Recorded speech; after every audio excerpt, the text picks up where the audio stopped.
বরকে এত সুন্দর সুন্দর রান্না করে খাওয়াবো, কিন্তু আমার বর কোনো দিন আমার সামনে একটু প্রশংসা করবে না। তাই আজকে বলেছি ক্যামেরা অন করে তোমার পাশে বসলাম, আমার রেসিপি কেমন হয়েছে অবশ্যই জানাবে। যদি ভালো না বলো তাহলে কি হবে, বাকিটা হচ্ছে ইতিহাস আর ক্যামেরায় ধরা পড়বে। তো যাই হোক, বসে বসে বরের সঙ্গে ফান করছিলাম। আর আমি হচ্ছে আজকে তৈরি করেছি আলুর কোরিয়ান নুডলস। তো কিভাবে তৈরি করলাম দেখতে হলে পুরো ভিডিওটার সাথে থাকতে হবে। হ্যালো এভরিওয়ান, শুরু করছি একটা নতুন ভিডিও। আশা করি ভিডিওটি সবার অনেক বেশি ভালো লাগবে। আর যদি ভালো লাগে তাহলে অবশ্যই একটা লাইক কমেন্ট শেয়ার দিয়ে পাশে থাকবেন। পুরো ভিডিওটা জুড়ে আসি আমি লিপি। প্রথমে নিশ্চয়ই দেখেছেন আমি হচ্ছে একটা আলু সেদ্ধ করে নিয়েছি।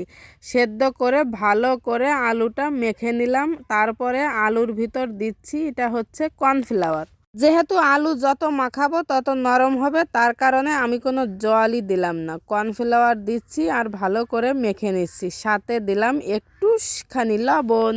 তারপর এই যে আবারও মাখানো শুরু করে দিলাম। যখন মাখা আমার শেষ হয়ে যাবে তখন দেখেন এভাবে ছোট ছোট করে আমি নুডলসের শেপ দিয়ে নিব।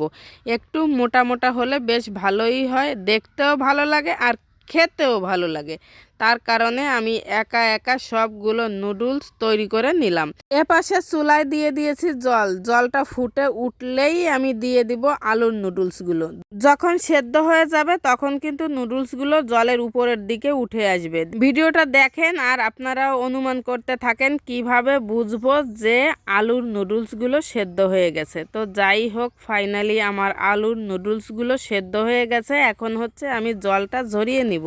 নুডলসগুলো জল ঝরাতে দিয়ে দিয়েছি। আর এপাশে কড়াইও গরম হয়ে গেছে। কড়ার ভিতর দিয়ে দিলাম একটু সাদা তেল। তেল গরম হয়ে গেলে প্রথমে দিব আমি একটা টমেটো কুচি করে রেখেছি, সেই টমেটো কুচিগুলো।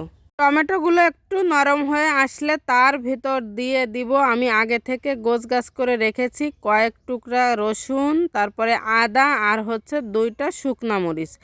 আগে দিব রসুনগুলো দিয়ে একটু নাড়াচাড়া করে তারপরে যে বাকি মশলাগুলো আমি গুছিয়ে রেখেছি ওইগুলো সব একসাথে দিয়ে ভালো করে নাড়াচাড়া করতে লাগবো।